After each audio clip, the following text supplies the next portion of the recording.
Belakangan ini media sosial sedang dihebohkan dengan ustadz muda asal Aceh yaitu Tengku Kori. Yang mana Tengku Kori menjadi berbelok arah dalam masalah nasab Habib Balawi. Yang tadinya ada di barisan yang membatalkan nasab Balawi dengan berbagai dalil dan hujah. Tapi sekarang berbelok arah menjadi orang yang membela nasab Balawi dengan berbagai tanda tanya. Karena sejauh ini tidak ada pernyataan beliau tentang dalil atau hujah tentang kebenaran nasab Balawi. Sedangkan dulu beliau sangat meyakini dengan berbagai dalil dan hujah bahwa Habib Balawi bukan keturunan Rasulullah. Lalu atas dasar apa berbelok arah menjadi pembela Balawi? Apapun alasannya hanya dia yang tahu. Dan dikarenakan Tengku Kori sudah berbelok arah, maka perdebatan tentang Balawi akan semakin sengit, yaitu perdebatan antara Habib Kori dan Tengku Kori. Siapakah yang akan menang dalam perdebatannya? Mari kita simak. Baik, kita mulai. Dari argumentasi pertama, Habib Kori mengatakan agar para habaib duduk manis saja. Biarkan ia yang berdebat melawan Kiai Iman. Para habaib, ya, kami yang akan terdepan, antum duduk manis aja. Lalu inilah jawaban tegas dari Tengku Kori akan pernyataan Habib Kori tersebut. Benar Kiai Iman. Apa alasan saya menentang dia? Coba antum pikir. Apa alasan kita menentang orang yang benar? Gak ada alasan. Nah, maka oleh sebab itu saya dulu pernah sampaikan ketika di pertama kali itu ketika di Gus Fuad Pleret, saya sampai menyatakan siapa saja orang yang meneliti nasab Bani Ba'alawi dengan penuh kejujuran, ya, penuh jujur, yang hak-hak, yang batil-batil, pasti ketemu nasab Ba'alawi palsu. Gak ada datanya, gak ada. Ntar saya jelasin. Saya pikir apa yang dinyatakan oleh Tengku Kori ini belum berubah. Ini adalah sebuah keyakinan beliau dan komitmen keilmuan yang dimiliki oleh sahabat kita Tengku Kori. Dan ini sebuah penegasan yang harus kita simak dan harus kita sadari sebetulnya. Kemudian sempat Habib Kori menyebut tentang Faqih Muqaddam dan sempat berkirim Fatihah. Lalu ketika saya pernah mengungkapkan kata-kata yang gak baik kepada Imam Al-Faqihil Muqaddam, itu baru tergoncang saya punya jiwa. Lalu tak lama saya fatihahkan kepada Al-Imam Abdullah bin Alwi Al-Haddad.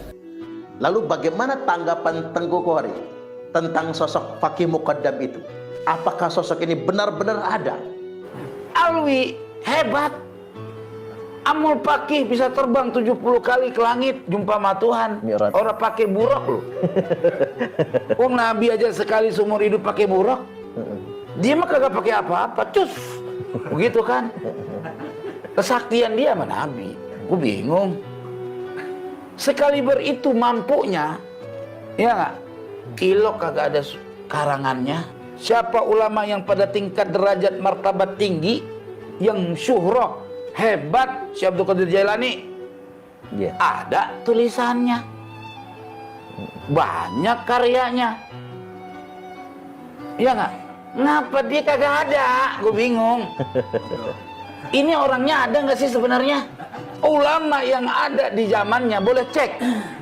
Imam Nawawi, Imam Rafi'i, ya, tidak pernah tahu nama Amul Faqih Muqaddam.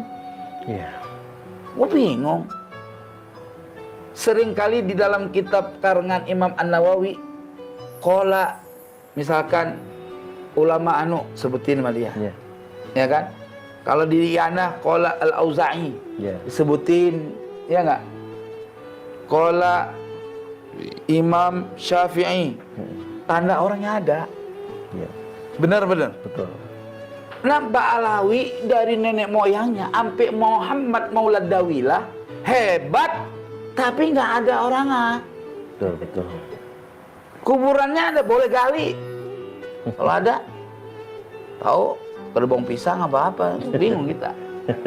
Hampir sakit kepala kita hari ini. Gue mah dimusuhin, gue mah nggak masalah. Ini jelas sekali sebetulnya penjelasan dari Tengku Kori, sangat jelas sekali. Nanti Versi video panjangnya bisa Anda tonton secara mendetil, karena setelah ini akan kita tampilkan video aslinya tanpa dipotong. Lalu kemudian Habib Qori membuat pernyataan telah merampungkan antitesis yang tinggal dicetak. Ia menegaskan akan membuktikan keberadaan leluhur Ba'alwi mulai dari abad ke-5 Hijri sampai 15 Hijri. Ini 102 referensi untuk mensahihkan nasab Alawi dari abad ke-5 Hijri sampai abad 15 Hijri sampai hari ini. Lalu begini penegasan dari Tengku Qori akan itu semua. Tengku Qori sudah melakukan penelitian, sama sekali tidak pernah tersebutkan leluhur Ba'alwi dari mulai abad ke-5 Hijriah hingga abad ke-9 Hijriah. Coba kita simak dulu. Nasab Ba'alawi batil karena tidak terverifikasi dari kitab-kitab nasab yang ada di abad ke-4, 5, 6 sampai selesai. Bila mana nih Tuan Syekh Hasyim Asy'ari masih hidup, sungguh Tuan Syekh Hasyim Asy'ari mengatakan Ba'alawi batal, Kiai Imad benar. Ya, gitu loh. Kenapa? Fakta, data. Gitu loh. hujah dan dalil. Hujah dan dalil. Penting kalau nggak ada data mah rungkat semua itu. Penting itu. Pelajari yang benar, yang lurus. Nah sekarang kok ada orang namanya Ubaidillah tidak terdata dalam kitab-kitab nasab tempo dulu. Dari kitab nasab yang mutasil riwayat nggak ada. Wong riwayatnya nggak ada. Bagaimana wujud orang tanpa ada riwayat? Itu namanya dongeng sebelum tidur. Gitu loh. Halusinasi, nama orang dibuat-buat itu. Kalau Ubaidillah ini orang biasa, ya ustadz Iqra lah, wajar nggak ada yang kenal papan. Tapi kalau dia sekali berpapa Prabowo, sekali berbapak Jokowi, sekali berlebih dari Tuan Syekh Hasyim Asy'ari, sekali bergus Dur, ilok agak yang tahu. Gue bingung. Masa surat cinta aja kagak ada? Ahmad bin Isa terverifikasi tukilan orang yang menukil khobar dari dia. Ahmad bin Isa. La Ubaidillah mujtahid mutlak. Imam Syafi'i punya karangannya, Imam Ghazali punya karangannya. Dia jangankan karangan, surat cinta ge kagak ketemu. Nggak pacaran dia kali. Mungkin zaman dulu orang pacaran kan? Gitu kan? Paham nggak kira-kira? Ya paham ya, nggak kan? Jelas tidak kira-kira? Jadi nasab Alawi batal karena tidak ada sumbernya. Jelas? Gampang jawabannya. Ketika mereka bilang banyak sumbernya, mana? Kayak kucing aja, mana? Ya. Iya, mana sumbernya, mana? Sumber kok ada di abad 9-10. Setelah 5 abad lebih kemudian. 600, bukan 5 abad. Ya, 6 abad. Belum saya bongkar Ahmad bin Isa tidak pernah wafat tahun 345. Ntar saya bongkar semua. Rungkat kali ini saya bongkar. Silakan. Nah ini sebuah memori yang tidak pernah bisa kita lupakan tentang sosok yang fenomenal, yakni Habib Qori versus Tengku Qori ini. Salah mencintai lebih baik daripada salah membenci. Lebih ini orang dicintai. Repot. Ini cocok, ini istilahnya bagus ini. Iya kan orang itu makalah itu nggak ada datanya, bikinan. Mahamba nggak perlu dalil. Hamba cinta nggak perlu dalil, mah cinta palsu.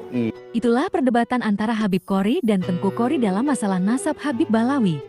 Menurut kalian siapakah yang menang dalam perdebatan itu? Semoga bermanfaat. Terima kasih.